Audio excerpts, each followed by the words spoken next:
नमस्कार, मैं दीपक शर्मा और मेरे YouTube मंच पर आपका स्वागत। दोस्तों, कभी कभी हम कुछ ज़्यादा पाने के चक्कर में उससे कहीं ज़्यादा गवा देते हैं, खो देते हैं। अब ये ऐसा ही है जैसे 25 पैसे उठाने के चक्कर में, चवन्नी उठाने के चक्कर में जेब से रुपया गिर जाए। अब कुछ ऐसी ही गलती इस नई इमारत में मोदी जी से हो गई है। मोदी जी चवन्नी उठाने गए, पॉकेट से रुपया गिर गया। चवन्नी उठाने के चक्कर में खीसे का रुपया गिर गया। अब दोस्तों, यूं तो मोदी जी बहुत ही होशियार नेता हैं, मेहनती नेता हैं, लेकिन गलती उनसे हो गई और गलती एक नहीं हुई है, गलती दो हुई है और दोनों गलतियां बड़ी गलतियां। अंग्रेजी में कहें तो दो बड़े ब्लंडर, टू बिग मिस्टेक्स। और ये गलतियां ऐसी हैं, ये दोनों गलतियां कि भाजपा को बहुत महंगी पड़ने वाली है। और बहुत जिम्मेदारी के साथ मैं कह रहा हूं कि अगर इन दो बड़ी गलतियों को बीजेपी ने, मोदी सरकार ने समय रहते आने वाले महीनों में ठीक नहीं किया, दुरुस्त नहीं किया, तो बहुत मुश्किल है कि मोदी जी तीसरी बार प्रधानमंत्री की शपथ ले पाए। अब ये दो बड़ी गलतियां क्या हैं, ये जो दो बड़े ब्लंडर हैं वो क्या हैं और इसका असर बीजेपी पर क्या पड़ेगा, मोदी जी प्रधानमंत्री बनते हैं नहीं बनते इस पर क्या पड़ेगा, इस पर तो मैं आज बड़ा खुलासा करूंगा, पर्दे हटाऊंगा। लेकिन मैं चाहता हूं कि आप पहले एक सच्चाई को समझें। ये एक ऐसी सच्चाई है जो आपको एहसास कराएगी कि मोदी जी कितनी बड़ी गलती कर बैठे। और मैं आपसे सिर्फ चंद सेकंड लूंगा, उसके बाद बड़े खुलासे की तरफ। अब दोस्तों, पहले ये जान लेते हैं कि मोदी जी इतने प्रचंड बहुमत के साथ, इतने बड़े संख्या बल के साथ कैसे सत्ता में आए और उसके पीछे क्या राज था, क्या फैक्टर काम कर रहा था, पहले उसको समझते हैं। और मुझे लगता है कि अगर उस फैक्टर को आपने समझ लिया तो फिर वो गलतियां समझना बहुत आसान हो जाएगा। एक आंकड़ा देखिए, गौर से देखिए। ये आंकड़ा मैं 2009, 2014, 2019 का दे रहा हूं, यानी पिछले 3 चुनाव का मैं आंकड़ा दे रहा हूं। अगर 2009 का आप आंकड़ा देखेंगे तो बीजेपी को तब 116 सीटें मिली थी और वोट शेयर पर खास ध्यान रखिएगा, वोट शेयर था 18% प्लस, 18% से ज्यादा उस वक्त था। 2014 में लेकिन जो अजूबा हुआ उसमें जो वोट शेयर है, वोट शेयर पर ध्यान दीजिएगा, 31% वोट शेयर हो गया, 31%, और सीटें बढ़ गई 282, 116 से 282। यानी कुल अगर आप देखें तो जो इंक्रीज है, वोटों का जो इंक्रीज है 12% से ज्यादा है, 12%, मोर देन 12%। और 2019 जब दूसरी बार मोदी जी प्रधानमंत्री बने, फिर रिकॉर्ड सीट्स लाए, पिछली बार से ज्यादा 303। और ये जो वोट शेयर था इसमें भी एक जबरदस्त उछाल आया, 31% से ये वोट शेयर हो गया 37%, 37% प्लस, यानी कुल मिलाकर 18.56, 18%, आप 19% कह सकते हैं। 19% इंक्रीज इन वोट शेयर, 19% इजाफा हुआ, बढ़ोतरी हुई। अब ये जो 19% के तकरीबन इंक्रीज है, इसके पीछे जो सबसे बड़ा फैक्टर था वो था ओबीसी फैक्टर। जी हां, पिछड़ा गरीब फैक्टर। ये जो मोदी जी को मिला, यूं ही नहीं मिला, मैं बताऊंगा, लेकिन सबसे बड़ा जो परिवर्तन आया, ये जो जीत के पीछे जो सारा खेल था, गेम था, इसमें एक बड़ी भूमिका थी ओबीसी फैक्टर। और ओबीसी फैक्टर क्यों, ये भी मैं समझाता हूं। अभी जो ओबीसी फैक्टर है, ये मोदी जी की जीत में निर्णायक क्यों हुआ। अगर आप हिंदुस्तान में वोट शेयर देखते हैं और मैं अगर इनको कम्युनल लाइंस में डिवाइड करूं, हालांकि करना नहीं चाहिए, फिर भी एक आपको पिक्चर, तस्वीर दिखाने की कोशिश कर रहा हूं। एग्जैक्ट परसेंटेज नहीं, लेकिन तस्वीर दिखा रहा हूं मैं आपको। 20% अगर मुस्लिम है और 80% अगर हिंदू वोट हैं, तो जो 40% है, ये जो 80% हिंदू हैं, इसमें अगर आप 21% दलित निकाल दीजिए, 18-19% के लगभग आप इसमें सवर्ण वोट निकाल दीजिए, तो जो 40% प्लस, कुछ स्टेट में ज्यादा हो सकता है और भी ज्यादा हो सकता है, 50% से भी ज्यादा हो सकता है, लेकिन मोटा मोटी 40% प्लस, यानी 80% हिंदू में जो आधे से ज्यादा गिनती है पिछड़ा, अति पिछड़ा, गरीब, 40% प्लस।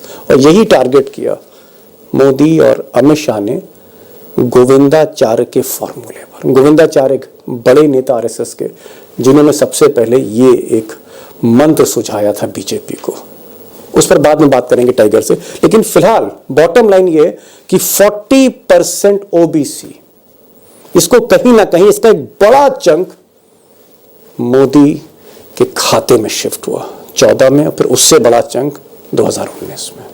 अब दोस्तों ये जो ओबीसी फैक्टर है, यानी 40% प्लस 40% से ज्यादा जो हिंदू वोट शेयर है, उसका एक बड़ा हिस्सा मोदी और शाह के खाते में गया 2014 के बाद, और वो खाता बढ़ता चला गया। यानी वो जो चंक था शेयर का, वो बढ़ता चला गया। अब ये फॉर्मूला मोदी और शाह का नहीं था, ये फॉर्मूला था के.एन. गोविंदाचार्य का, आप आरएसएस थिंकर कह सकते हैं। और इन्होंने 90s में, 90 के दशक में अडवाणी को सुझाव दिया, एल.के. अडवाणी को सुझाव दिया कि आप हिंदू वोट बैंक बढ़ाइए, सिर्फ बामन से, बनिए से, ठाकुर से काम चलने वाला नहीं है, आपको वोट एक्सपैंड करना पड़ेगा, दलितों को भी लाना पड़ेगा, कहीं ना कहीं काशीराम के कब्जे से निकालकर, और ओबीसी को भी लाना पड़ेगा, जो ज्यादातर सोशलिस्ट समाजवादियों के पास था। इस वोट को आपको टारगेट करना है। और तब उन्होंने कहा अडवाणी से और वाजपेयी, हालांकि वाजपेयी से बनी नहीं, कि आप बैकवर्ड नेताओं को, जो पिछड़े नेता हैं, इनको आप आगे करिए। और तब कल्याण सिंह को आगे किया गया, तब उमा भारती को आगे किया, सुशील मोदी को बिहार में आगे किया गया, दक्षिण में बंगारू लक्ष्मण को आगे किया गया, कहीं पर विनय कटियार को आगे किया, कहीं शिवराज सिंह चौहान को आगे किया गया, कहीं नरेंद्र मोदी को भी आगे किया गया। और उसके बाद कहीं ना कहीं एक सोशल इंजीनियरिंग का जो एक्सपेरिमेंट था, ये शुरू किया बीजेपी ने, जिसको मूर्त रूप दिया चाणक्य ने। जी हाँ, मोदी के चाणक्य ने। अब दोस्तों, कॉरपोरेट के पैसे के दम पे और तरह तरह के प्रलोभन के दम पे किस तरह से अलग अलग जातियों से नेताओं को तोड़ा गया, जोड़ा गया, इस पर फिर कभी मैं वीडियो बनाऊंगा। मैं सिर्फ बड़ी खबर पे आ रहा हूं कि मोदी जी ने वो 2 बड़ी गलतियां क्या कर दी। तो एक चीज पर तो अब सब हम लोग मुतमईन हैं कि ओबीसी फैक्टर एक डिसाइडिंग फैक्टर रहा मोदी जी की जीत में। यानी मोदी जी का ये जो पूरा साम्राज्य है, ये जो पूरा किला है, जिस मजबूत खंबे पे खड़ा है, उसे ओबीसी कहते हैं। मैं सीधे गलती पर आता हूं। गलती number 1, blunder number 1, mistake number 1, caste census. अब ये डिमांड थी, जो समाजवादी नेता हैं उनकी डिमांड थी, चाहे वो नीतीश कुमार कह लीजिए, लालू यादव कह लीजिए, तेजस्वी कह लीजिए, अखिलेश यादव कह लीजिए, अब तो कांग्रेस भी कह लीजिए, राहुल गांधी भी कह लीजिए, ये कास्ट सेंसस चाहते हैं, यानी जातिगत आधारित जनगणना। ये ऐसा क्यों चाहते हैं? ये चाहते हैं कि पहले हर जाति की संख्या तय हो जाए और उसके आधार पर उसको रिजर्वेशन दिया जाए। मोदी जी इस पर तैयार नहीं हुए और वो कास्ट सेंसस पे कहीं ना कहीं पलटी मारते रहे, उसको वो करना नहीं चाहते थे, पीछे हटते चले गए। अब ये इस पर आरएसएस का प्रेशर था, मोहन भागवत का प्रेशर था, इस पर फिर कभी बात होगी। लेकिन फैक्ट ये है कि कास्ट सेंसस से मोदी पीछे हटे और कहीं ना कहीं पिछले कुछ अरसे से, कुछ महीनों से ओबीसी नाराज हो रहा है, ओबीसी खुश नहीं है बीजेपी से।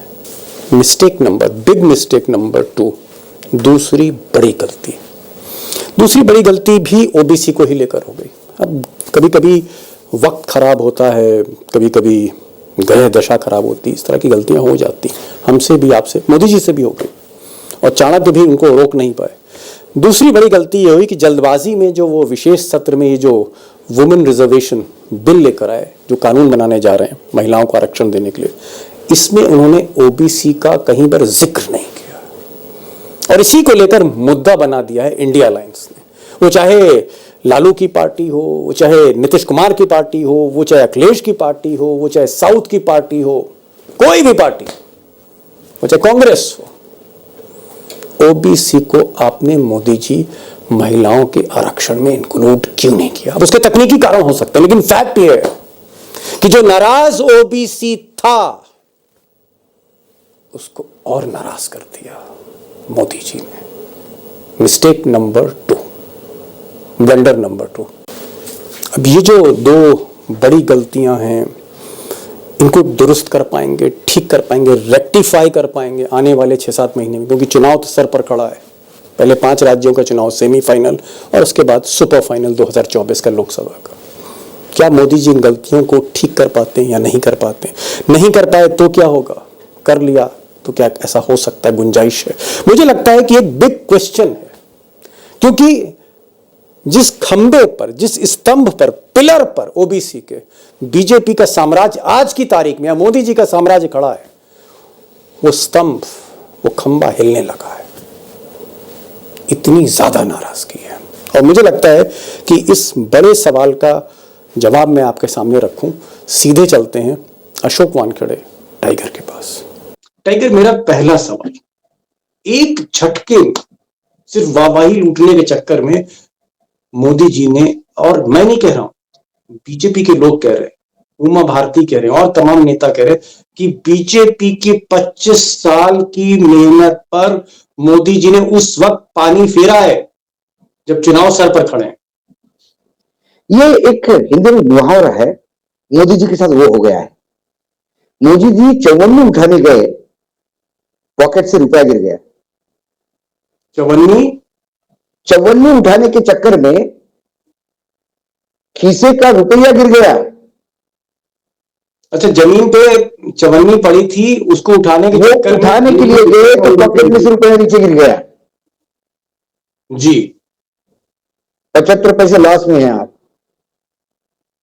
तो फिर आपको क्या दिख रहा है? 1998 से देखिए, बीजेपी जनसंघ के समय, तब तो 1998 बोल रहे हैं, उसके पहले मैं बता, जब मैं जनसंघ जब था और जब मैं स्कूल में पढ़ता था, तो ये जनसंघ के दिए के 2-4 घर होते थे गांव में, और वो व्यापारी के थे, तो लोग बोलते कि वैश्य जो बनिया है वो जनसंघी है। और वो शर्माते शर्माते 3-4 ही घर होते थे, बड़े डरते डरते पोस्टर लगाते थे। ये जो बनियों की पार्टी थी, बाद में इसमें ब्राह्मण जुड़ गए, बाद में ठाकुर जुड़ गए, लेकिन यदि ये सत्ता में आए हैं तो ओबीसी, दलित, पिछड़ा, अति पिछड़ा, ये साथ आए। और इसका श्रेय जाता है 1998 में, जब गोविंदाचार्य ने एक ऐसा सोशल इंजीनियरिंग का खाका तैयार किया जिसमें जो वैश्य, लाला, जिसको आप जो भी कहे, लाला भी जुड़े, ठाकुर भी जुड़े, एक जमघट हुआ, लेकिन फिर भी वो दम नहीं आ रहा था पार्टी में। तो फिर ओबीसी, पिछड़े और अति पिछड़ों का ऐसा एक गठबंधन किया कि आज मोदी जी यदि 305 सीटों पे इतराते हैं, तो वो 1998 से जो सोशल इंजीनियरिंग के लिए लोगों ने मेहनत की, तब राजनाथ सिंह को ये लागू करना था, ये सारी मेहनत की, और उसी के प्रोडक्ट में आपको कल्याण सिंह दिखेंगे। उत्तर प्रदेश में कल्याण सिंह उभरे, उमा भारती मुख्यमंत्री बनी मध्य प्रदेश के। ये वो तमाम सोशल इंजीनियरिंग का प्रोडक्ट थे। वो तमाम चीजों को एक झटके में क्रॉस कर दिया, डिवाइड कर दिया, बिल्कुल डिवाइडेड बाय 10, भाग दे दिया 10 का मोदी जी ने, आधी आबादी को साथ में लेने के लिए। और वो भी अभी रिजर्वेशन अब नहीं मिलना है, 29-29 में मिलेगा। आधी आबादी के चक्कर में आपने ये इंडिकेशन दे दिया कि ओबीसी के साथ आप नहीं। टाइगर, अब आगे क्या? चलिए, ये तो जो गलती हो गई तो हो गई। अब वो चाहे कलमकार की गलती हो या फिर वो कानून मंत्री की गलती हो, जिसकी गलती है, मोदी जी की गलती, अब गलती तो हो गई, हिट विकेट आप हो गए। मैं पूछ रहा हूं कि मुकाबले में अब आगे क्या होगा? 5 राज्यों में चुनाव है, छत्तीसगढ़ है, मध्य प्रदेश, राजस्थान है, ओबीसी यहां पर भी है। चावल पका देखने के लिए आपको पूरा चावल दबा के नहीं देखना पड़ता। अच्छी गृहिणी चावल का एक दाना दबा के देखती, चावल पक गया मेरा। येदियुरप्पा को अपमानित किया, कर्नाटक वालों ने औंधे मुंह गिराया आपको। आप जननायकों को, आप ओबीसी के जननायकों को गिरा नहीं सकते। आपको लगता है टाइगर की, जैसे हमारे यहाँ कहावत है उत्तर प्रदेश में कि कंगाली में आटा गीला, वैसे ही मोदी जी बेचारे, उनके खिलाफ लगातार वो चुनाव हार रहे थे, मोदी मैजिक खत्म हो रहा था, आरएसएस भी पीछे पड़ी हुई थी, और उस बीच ये एक और गलती कर ली। क्या आपको लगता है कि हालात अब बीजेपी के बद से बदतर हो रहे हैं? देखिए दीपक भाई, ओबीसी पहले इस बात से नाराज है कि आप जातिगत जनगणना होने नहीं दे रहे। सारा विपक्ष जातिगत जनगणना के लिए तुला हुआ है और ये कास्ट बेस्ड सेंसस नहीं कर रहे हैं। इसलिए कहीं ना कहीं ओबीसी पहले ही हर्ट है कि भाई कास्ट बेस्ड सेंसस करोगे तो ओबीसी का फायदा है, उसको लगता है कि जितनी हिस्सेदारी उसकी उसकी भागीदारी। आप ओबीसी को अपना वोट बैंक मानते हैं, एटीएम मानते हैं, उनका उपयोग करते हैं सत्ता में आने के लिए, और जब देने के लिए बात होती है तो आप हट जाते हैं। उमा भारती बोली ना, हमने तो दिया ही दिया है पार्टी को, मैंने एक एक आदमी को जोड़ा, एक एक पिछड़ी जात को जोड़ा है, मैंने तो जिंदगी भर बीजेपी को दिया है, बीजेपी मुझे क्या दे रही है। और आज उमा जी सही कह रही है, उमा जी कल जाएगी बीजेपी के, अब मध्य प्रदेश में चुनाव होने वाले हैं, कभी भी अध्यादेश वो आ सकता है, इलेक्शन कमीशन का टाइम टेबल। किस मुंह से उमा जी मत मांगेगी, किस मुंह से जाएगी लोगों के बीच में। क्या मट्टी पली सहयोग इन्होंने शिवराज सिंह चौहान की भी कर दी मोदी जी ने? शिवराज सिंह चौहान की मट्टी पुलिस कर दी। सबसे ज्यादा उत्तर प्रदेश में गड़बड़ है, सबसे ज्यादा उत्तर प्रदेश का खेल बिगड़ जाएगा। महाराष्ट्र में ओबीसी सबसे ज्यादा ओबीसी है, महाराष्ट्र में सबसे ज्यादा। तो ये ओबीसी की मार यहां पे नहीं, आपको जम्मू कश्मीर से लेकर तमिलनाडु तक मरते हुए दिखेगी जी। 50 आप मरे हुए हालत में, आप 2011 का भी सेंसस पकड़े 52 नहीं तो 50%, 49% भी पकड़े तो 49% यदि ओबीसी आपसे नाराज है। टाइगर यहां पर ठीक है, मैं समझ गया। आप लगातार जो भी तर्क दे रहे हो, सारे तर्क आपके कन्विंस कर रहे हैं मुझे, और जो हमारे दोस्त देख रहे हैं वो भी कन्विंस हो रहे हैं। मैं तो एक बड़े सवाल पे आ रहा हूँ। बड़ा सवाल ये है कि वो चाहे नोटबंदी हो, चाहे वो जीएसटी हो, या लॉकडाउन हो, मोदी जी इस तरह की गलतियां क्यों करते हैं कि पार्टी को ही फंसा देते हैं? क्या कंसल्टेशन नहीं करते, लोगों से पूछते नहीं है, अपने कैबिनेट कोलीग से नहीं पूछते, राजनाथ जैसे लोग हैं, गडकरी जैसे लोग हैं, मोहन भागवत को फोन नहीं करते, या फिर जो मार्गदर्शक मंडल है उनसे मार्गदर्शन नहीं लेते, या अपने बिस्तर पे शयन कक्ष पे ही मोदी जी जो सोच लेते हैं सुबह उसको लागू करने के लिए प्लान बना के लिए आते हैं। क्या है दीपक जी, मोदी जी के आसपास जो अधिकारी है वो ज्यादातर गुजरात कैडर के हैं, या वो लोग हैं जो पुराने मोदी भक्त हैं। वो मोदी जी की एक बात अच्छी तरह से जानते हैं, मोदी जी की साइकोलॉजिकल साइकी को जान गए। मोदी जी ने कोई मुंह से निकाला, यदि उसने उसका विरोध करके बता दिया कि सर ये थोड़ा सा मुझे लगता है गलत है, तो वो हाशिए पे चला जाता है। मतलब अगले दिन वो कुर्सी पे नहीं रह सकता अगर आपने नहीं रह सकता, टोक दिया, या उसको फेवर में देता, उसका भी इधर उधर ट्रांसफर हो जाता, उसको कोई पूछता वैसता नहीं। तो सभी लोग मोदी जी ने जरा भी कुछ किया कि वाह वाह वाह वाह वाह वाह, क्या कह दिया साहब, क्या कह दिया साहब। एक लोगों ने पाल रखा है, संवाद नाम की स्थिति नहीं है मोदी जी के यहां। आपने कहा मोहन भागवत जी को पूछते हैं, किसी फंक्शन के विमोचन में या किसी लोकार्पण में मोदी जी और भागवत जी साथ होंगे, लेकिन मैं दावे के साथ कहता हूं कि पिछले 5 साल में मोहन भागवत जी और नरेंद्र मोदी जी के बीच में 10 मिनट का भी वार्तालाप नहीं हुआ है। मुझे कन्विंस नहीं कर रही, यहाँ बुरा मत मानिएगा। मैं देखता हूँ मोदी जी किसी दलित महिला के थाली में लेके पैर धो रहे हैं, किसी मोची के साथ वो जूते पर बात कर रहे हैं, भाई हमें जूता कैसे बनाते हो, मैं भी बनाऊंगा। मैं देखता हूँ लेबरों के पीछे बैठते हैं, खाना खाते हैं गरीबों के साथ, खटिया पे बैठ जाते हैं। आप कह रहे हैं जो आदमी खटिया पे बैठ रहा है, एक दलित महिला के पांव धो रहा है थाली में लेकर, कायदे से रगड़ रगड़ के पांव धो रहा है, फिर तौलिए से पहुंच रहा है, पैर पहुंच रहा है दलितों। आप कह रहे हो कि वो किसी की वो डेमोक्रेटिक नहीं है, वो मोहन भागवत से नहीं पूछते, वो राजनाथ से नहीं पूछते, कैबिनेट से। ये तो कॉन्ट्रोडिक्शन है आपके बयान में। मैं कैसे मानूं? मैं तो जो तस्वीर देख रहा हूँ बता रहा हूँ आपको।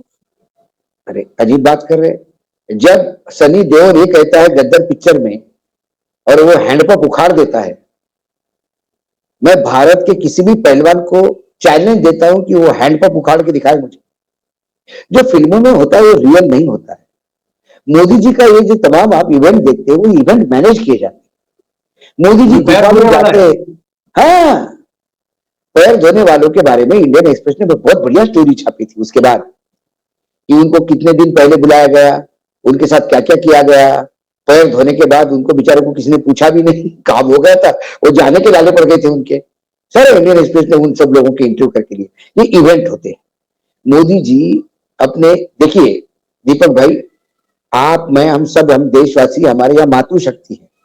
मैं ऐसा एक इंसान नहीं देखा, एक आधा ही कोई पागल या वो अमानवीय है जो अपने मां से प्यार नहीं करता। सभी लोग मां से प्यार करते हैं। और यदि जन्मदिन के दिन मैं मां के पास जाऊं तो मैं बिल्कुल उसके पैरों में सर रख के आशीर्वाद तो लूंगा, लेकिन मैं आशीर्वाद लूंगा, ये फोटो ट्वीट करूं कल तो लोग हंसेंगे मुझे। आप अपने मां के आशीर्वाद लेने के लिए भी अपने मां को आप अंदर के कमरे से वरांडे में लाते थे, क्योंकि 200 कैमरे लगे होते थे, और फिर वो मां आपके सर पे हाथ रखती थी और उसका एक इवेंट बनाते थे। किसी बेटे का मां को मिलना क्या इवेंट होता है? चाहे कोई भी हो देश का प्रधानमंत्री, कोई निजी भी जीवन होता है हर एक का।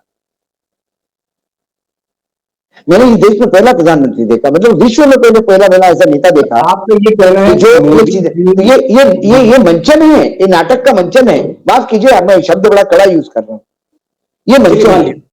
आप नहीं, मैं निष्कर्ष निकाल रहा हूं। निष्कर्ष ये निकला, आप ये कह रहे हैं कि मिस्टर मोदी जो हैं वो कंसल्टेशन नहीं करते, यानी अपनी कैबिनेट से पूछते नहीं हैं, अपने सेक्रेटरी से नहीं पूछते हैं, जो उस विषय के एक्सपर्ट होते हैं उनसे भी राय शुमारी नहीं करते वो, और उनकी जो छोटी मोटी एक टीम है वो तय कर लेती है और बहुत ही गोपनीयता से, बहुत ही सीक्रेसी के साथ उसको लागू कर देते हैं।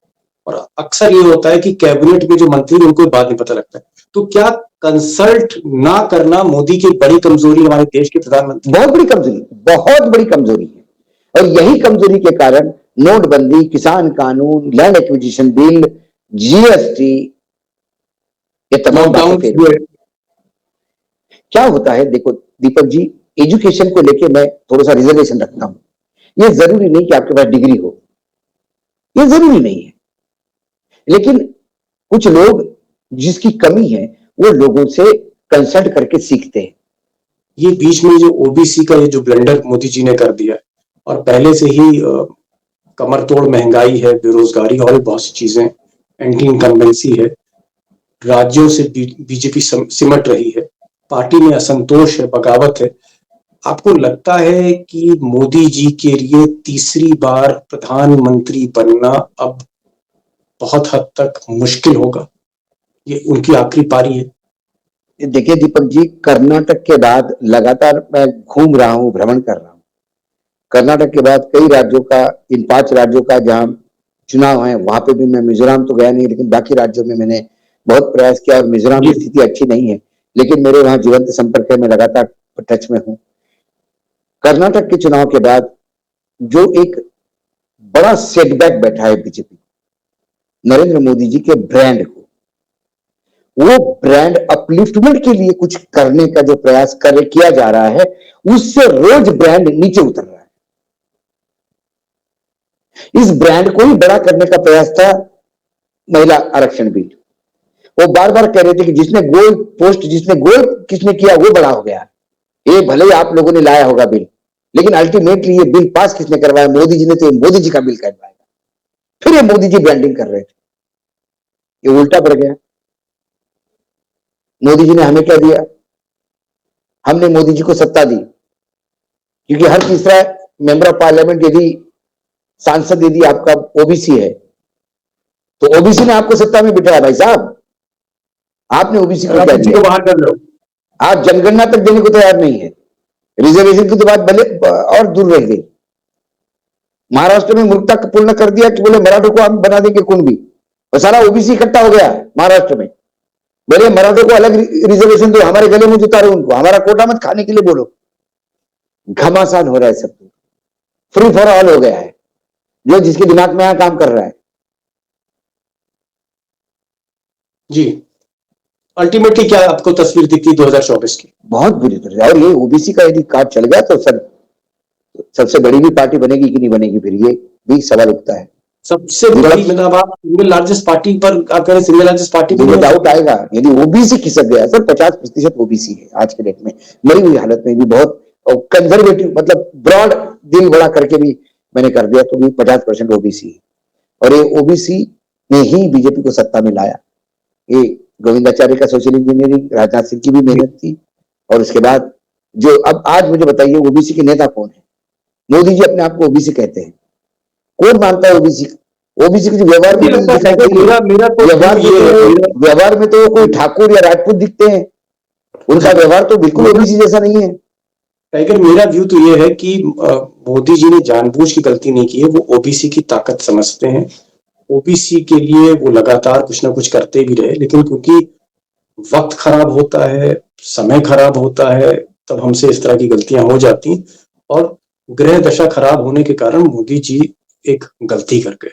Time was not with Modi ji, ऐसा लगता है, और इसीलिए इस बिल में इतनी बड़ी गलती हो गई। मैं ये बात नहीं मानता, मैं माफ कीजिएगा दीपक जी, मैं ये बात इसलिए नहीं मानता कि नोटबंदी के टाइम पे भी ग्रह दशा खराब थी, जीएसटी के टाइम पे भी ग्रह दशा खराब थी, चाइना का झूठ बोलने के टाइम पे भी ग्रह दशा खराब थी, लॉकडाउन के टाइम पे भी ग्रह दशा खराब थी।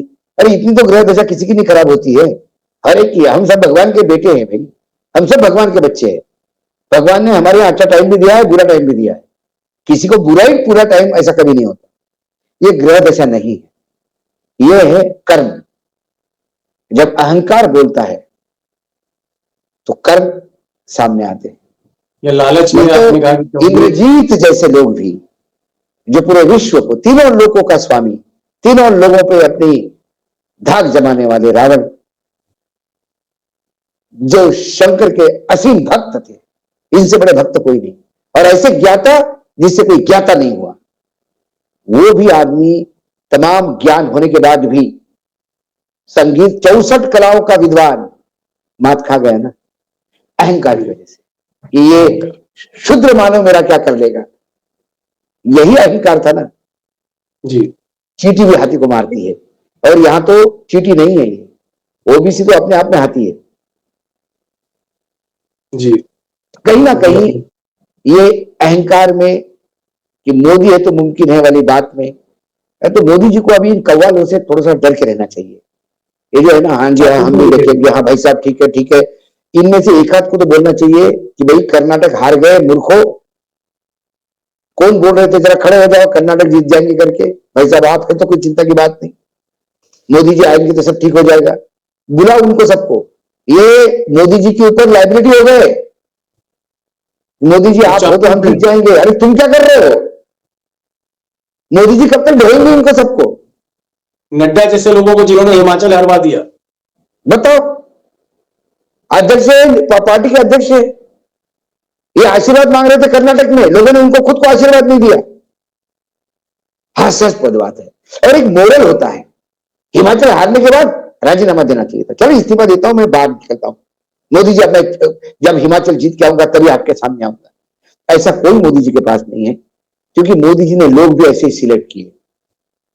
इतने बहुने लोग साथ में रखे हैं, उनसे कुछ ऊंचा विमर्श किया नहीं जा सकता था। नहीं तो मुझे वो नागपुर का अधिवेशन याद है बीजेपी का, जिस नागपुर के कार्यकारिणी में सुषमा स्वराज अटल जी के सरकार पे जो बरसी थी, फोड़ के रख दिया था खड़ा होके कि क्या चल रही है सरकार। और अटल जी से लेकर आडवाणी तक चुपचाप सुन रहे थे, पिन ड्रॉप साइलेंस। इस तरह के लोग बीजेपी में, लेकिन पार्टी से निकाला नहीं गया सुषमा जी को। सुषमा जी को हमेशा इज्जत मिली। अब वो पार्टी रही नहीं कि जहां सुनवाई हो, वहां तो मन की बात सुननी पड़ती जी, आपकी मन की बात सुनने को कोई तैयार नहीं। टाइगर, एक बात आपने बहुत पते की कही कि मोदी जी चापलूसों से घिर गए हैं, साइकोफेंट से घिर गए हैं, ऐसे लोग जो उनको सही राय नहीं देते। और मोदी जी भी कहीं ना कहीं अहंकार में डूबे हैं, उनको लगता है जो वो कर रहे हैं वही सही है, जो मोदी कहें वही सही। इस तरह का जो एक मनोस्थिति मोदी जी की बनती जा रही है, जहां गलतियां हो रही हैं, कोई बताने वाला नहीं है, उसको करेक्ट करने वाला नहीं है। ऐसे में ये जो ओबीसी का जो एक भस्मासुर जैसा रूप हम देख रहे हैं, कि ये ओबीसी कहीं ना कहीं मोदी जी के लिए एक जी का जंजाल बनने वाला है, क्योंकि ओबीसी जैसा एक बड़ा वर्ग 40% प्लस टाइगर कह रहे हैं जो मोदी जी को वोट देता है बीजेपी को, वही अब नाराज होने लगा है। बहरहाल लक्षण अच्छे नहीं है, सिम्टम्स अच्छे नहीं है। किस तरह से मोदी बाजी पलटते हैं ये समय बताएगा, लेकिन आज की जो स्थिति टाइगर बता रहे हैं, मोदी जी बहुत ही कमजोर जमीन पर खड़े हैं, और शायद जैसा टाइगर संकेत दे रहे कि तीसरी बार अगर वो प्रधानमंत्री बन जाए तो बहुत बड़ी बात होगी, चमत्कार होगा। तो भैया टाइगर आप आए, आपने समय दिया और आपने रोशनी डाली और बहुत बेखौफ तरीके से आपने चीजों को समझाया कि कैसे हमारे देश का प्रधानमंत्री बौने लोगों को चुनता है और बौने ही लोगों से घिरा रहता है, और इसीलिए जो फैसले होते हैं वो भी कहीं ना कहीं बौने रह जाते हैं और देश के लिए घातक साबित होते, मुसीबत बनते। खैर ये जो फैसला है तो पार्टी के लिए मुसीबत बन रहा है। टाइगर, आपके आने का बहुत बहुत शुक्रिया। धन्यवाद।